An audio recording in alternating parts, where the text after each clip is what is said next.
Hello, everybody. Larry Young here again with another segment of Older Man Living Life with Purity. And Alex Fiato's back in the studio with us. Say hello, Alex. Good to be here. And as promised, we're going to go back over An Almost Insurmountable Evil, the book, the essay, the bombshell, if you will, by Mike McCormick, the ex-White House stenographer, who basically laid bare the machinations of what happened with the unseating of one Pope Benedict XVI in the year 2012. And this was a coup d'etat that took place inside the Vatican, as described in here, with the help of the world administrations, especially that of the Obama administration, which began previous to him even being elected, according to how things were lining up. So I'll try to give a general overview, and then I'm going to turn it over to Alex for more details on things, because I can see you've done quite a bit of notation inside this book already, so it looks like you're prepping for a college exam with this thing, but you kind of are. But what happened was, back in the early 2000s, we had Pope John Paul II, and he lived till about 2005. And in 2005, what the Vatican did was they elected Benedict XVI, or the ex-Cardinal Ratzinger, who had been John Paul II's basically right-hand man. They used to call Ratzinger Pope John Paul II's Rottweiler, because he was German and he was a pretty tough disciplinarian. And pretty much a nice guy, but I think his features and his demeanor kind of made a lot of people think he was more gruff than he really was. But anyway, in 2005, the people who were beginning to assemble the one world order sort of perspective on things, they were not happy when the Vatican elected as the follow-up pope that of Ratzinger. They were looking for somebody who would be a lot more progressive, a lot more liberal, and that's not what they got. So they dealt with this up until 2012, but in the meantime, there was a fellow by the name of Barack Hussein Obama came on the political scene in the world, and he was trying to engender himself to be the next president of the United States. And he kind of came out of nowhere, except for the community organization funnel, which is Chicago, Illinois. And he had done a lot of nothing while he was in town, except basically cause division in the city of Chicago, find his way towards getting payoffs or payrolla from different things, and joining in the subterranean or whatever government, that which is Chicago, the machine. And he enjoyed that. He went to Reverend Jeremiah Wright's church, and he only went there because that's where the black royalty of Chicago went to church. And among those was like the Oprah Winfrey. When she would go to church, she'd go to Jeremiah Wright's place, and he was a very racist pastor, preacher, and he had a lot of bad ideas about things. And Obama and his wife Michelle, or Big Mike as a lot of people like to call her, went there just so they could be part of the community. And he was the one that said, this preacher, Jeremiah White, God damn America, he said. Right. And they brought that out, and Obama kind of distanced himself from that. Yeah. But that, as clear as day, that's the church he was going to, and he was comfortable with that accusation. Because it was the prevailing thought stream of their community, of elitist type people, the people who were followers of the World Economic Forum, the WEF, the true elitists, like I alluded to in my previous podcast. But Obama was not about truth. He was more about perception and trying to be delivered as this new Messiah that was coming in.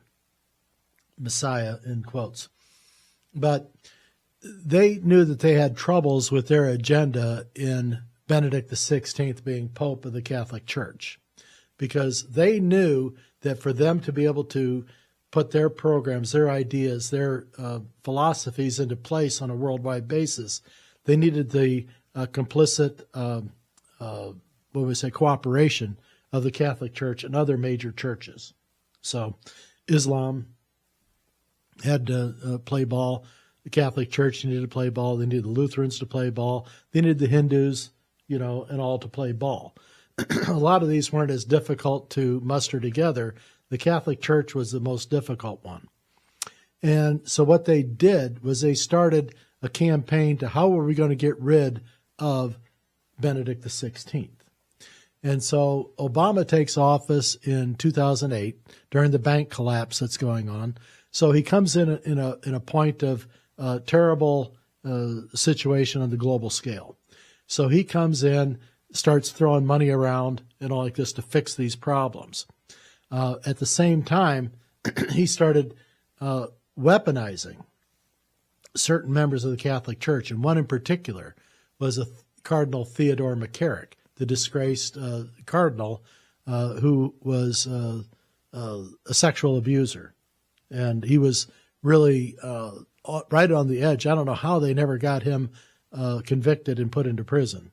But he skated around because he became a tool of the Obama administration. Central Intelligence. Right. Well, he was weaponized by the State Department, and the State Department's arm is the CIA.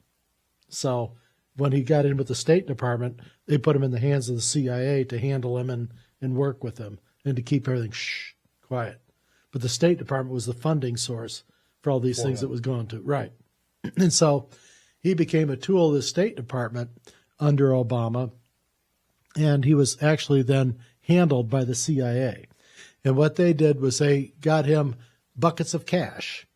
And what he started doing, McCarrick did, to try to gain favor to stay out of prison, he started trying to walk the halls of the Vatican, and he was known for walking around with a pocket full of envelopes. And in these envelopes have been thousands of dollars of cash. And the people in the Vatican halls, these administrators, these underlings, these members of the Lavender Mafia, the administrative people at the Vatican, he would walk up to them, glad hand them, give them an envelope, thank you very much. Same way that Chinese people will, Chinese business people, they're fond of their red envelopes full of cash. They think it is a great tribute to honor you with, a gift. It's bad form not to take it, which is like saying, you're going to be bribed no matter if you want it or not. We're bribing you. So what a lot of people at the Vatican thought was going on was they thought that McCarrick was giving away his own personal fortune. He wasn't. He was being funded by the State Department through the CIA to try to change the attitude and the thinking inside the halls of the Vatican to come to their way of thinking.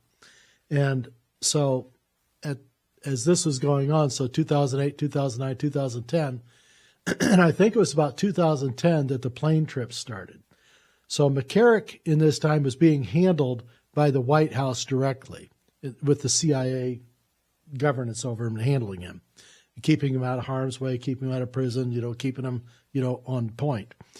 But when McCarrick would visit the White House and he started becoming a regular visitor to the White House, he would only visit with two people. One of them would have been, I think it was, I don't know if it was Ron Klain, who was the chief of staff for Obama, and Obama himself. So those are the only people he was meeting with, was the top office people. And he was going in, and it seems from according to the book, getting marching orders as to how to go about trying to find a replacement for Benedict XVI. And what they did was they set their sights on one Cardinal Bergoglio in Argentina. And they liked Bergoglio because Bergoglio was basically a Marxist and was already kind of angry with the status of the Roman Catholic Church in its conservative nature under Benedict XVI. So they went after Bergoglio to see if they could groom him to be the new replacement for Benedict XVI, and if this guy was going to play ball if they did their plan to unseat Benedict XVI.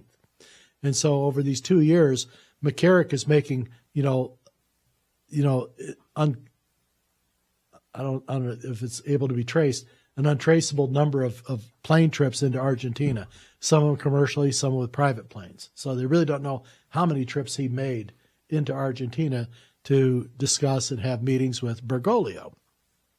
At the same time, though, people from the State Department and the White House directly started making trips into Argentina, not to go see the heads of state, but to go see Cardinal Bergoglio, because what they were doing is reinforcing what their plan was going to be, what their topics of discussion was going to be, and what the agenda would be if and when they did their removal. So 2012 comes along, and they're ready. And so they set their plan in motion, and the Vatican staffers give Benedict the word. Either you sit down and vacate the chair, give up your papacy, or you will die. It won't be a gunshot. They never use gunshots, but he would die, usually by poisoning or suffocation or some other, unexplained death.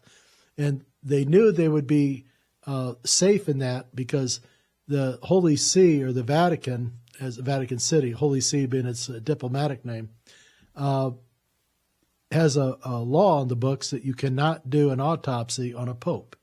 So this is why there's never like an actual reason why somebody dies. They just come up with, it was old death, old age, finally succumbed to. Well, they said that Benedict XVI was fragile and in ill health in 2012, but the man lived for another 10 years and never went into the hospital except maybe once. I think he had an infection. Healthy, yeah, right. They used it as an excuse. Right, that his health was at risk and all like that. It wasn't. But he was forcefully set down under advice of, life or death. And so he chose life and probably figured it was better for him to be alive than be dead in this moment. To pray for the church and right. to suffer quietly. He probably felt he could do more in that regard. But if he refused to abdicate the chair, he would have definitely died, been found dead one morning. So, of an unexplained cause, So, anyway, so they do their plan. They get rid of Benedict XVI. They bring in Bergoglio, and Bergoglio is elected on the third ballot, which is a little strange because many times there's 8, 9, 20 ballots can go on to try to find the right pope, to find the right person everyone agreed with. Well, I think what happened here in this case, and I'm not sure exactly how it was done, but the Vatican staff, the Lavender Mafia, had a plan of, they do these books of information on the different candidates. And they'll focus in on the ones they think have the greatest chance or popularity amongst the College of Cardinals. And what they did was they kind of let it go. The first vote around, they knew that no one was going to come out with a winning hand at that time, at least that they could see. They did a second vote. No one came out. Then on the third vote, they pushed their candidate, being Bergoglio. They got out and told everyone, this is the guy. Let's move him through. This is the man. Vote him in. Third vote, he gets voted in. So Bergoglio then takes the name Francis, and he becomes Pope Francis. That's in, I think, 2013. Is actually the time when he takes office. And so he takes office in 2013 and is doing his thing, but he's actually being guided and influenced heavily by folks at not only the White House, but also then through the European Union and some of these folks at the WEF. So this is what's going on during that time. And I don't know if McCarrick was still making runs or he was then put into basically exile in the United States, and he was sent to a seminary or a hermitage that was in Nebraska, kind of out of the way. It wasn't New York, wasn't in the mainstream. He's going to be kind of, isolated and out and away. But a strange thing happened, I think it was around 2016, because then the talk about prosecution of him came up again, and all of a sudden it all stopped. Right after $600,000 went from his checking account to Pope Francis's. Now, what does Pope Francis need with $600,000? I don't know. But as soon as that money went from McCarrick to Pope Francis's account, everyone stopped talking about any more prosecution of McCarrick. And he was able to just live out the rest of his life in quiet seclusion, away from the media, away from, prying eyes, and anyone could ask him a question. Yeah, they made believe that they were disciplining him, but they weren't. Yeah, they were basically letting him live out his life. His homosexuality became an issue, and somebody was pressing it. And so even though Francis, they were buddies, but he was too much of a liability, that's when they said, you got to go. We got to look like we actually are, against the things. Doing some disciplining here. But this guy was a filthy, the things that he did sexually was beyond. I guess this guy was a maniac. And apparently he's also willing to undermine the church itself through his own actions, and he knew what he was doing. He knew he was grooming the next pope that was going to be put in. Right. And they didn't groom two potential candidates. They only did Bergoglio. So they knew in 2012 that Bergoglio was going to be the next pope. Yeah. Bergoglio knew he owed this guy, too, for getting him into the... He owed Obama, and he owed the One World Order people. That's right. And China was involved in this scenario as well. And this is when our good friend Bob Prevost, who became Pope Leo the 14th, he had been dicastery of bishops towards the end of Francis's run. And so what he was doing, he was setting the table, putting all these, tolerant or useful people in places where they could be more useful. But at the same time, I think it was 2022 or thereabouts, there was a real problem with the CCP, or the Chinese government, and the Catholic Church operating in mainland China. And the Chinese government, the CCP, the communists, didn't like the idea of the church being non-responsive to Chinese demands on things. Which means they want control of the Catholic bishops. And they got it. And so what they did... They actually appointed them. They would appoint the bishops. Well, what they did was they got Prevost, who was Cardinal Prevost at that time, now he's Pope Leo. They got him, along with Francis, to turn over all the names and all the information on all the Catholics in China. Over 10 million, maybe 20 million. The underground Catholic Church, they outed them. Right. To the communists. And then they turned over all the names and places of residence of all the bishops that were there. And the Chinese government then, as I understand, got rid of all these bishops. Yeah, and got new ones. And they said, we will pick the bishops. And this is the thing. So the Vatican is basically out of China. They turned over all these people to the communist government. And then they allowed, under their direction and authority, for the Chinese government to decide who was and who was not going to be the bishops for these guys. And Cardinal Zhen, who was the Archbishop Cardinal of China, I forget the main city. He probably Beijing. Who knows? Zhen said he didn't even know this stuff was going down. Right. Because I didn't know that they didn't tell me. Right. And so, but Zhen, to a certain extent, protested, but he's a player, so there's a certain amount of he's got to stand down, even though he begged the question. And so we'll go over some of that later. But this is a coup d'état. It's never been done before. It's probably done not like this. Well, this is global. This Yeah. is like a massive, coordination of the, the fall of the Catholic Empire. It's there's been several takeovers of the papacy throughout the centuries. Yeah, throughout the centuries. There's several unexplained deaths. This is where our Lord says that you've already chosen which side you're on. Now you're just waiting for the judgment. Yeah. How would you like to be this guy? Unbelievable. Well, but this is where you got the United States and China with colluding against the reigning pope and bringing in some other pope to do their bidding. Mm-hmm.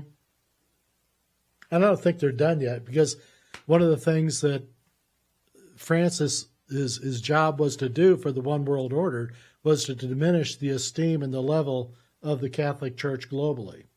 And so what they tried to do is not to bring everybody up.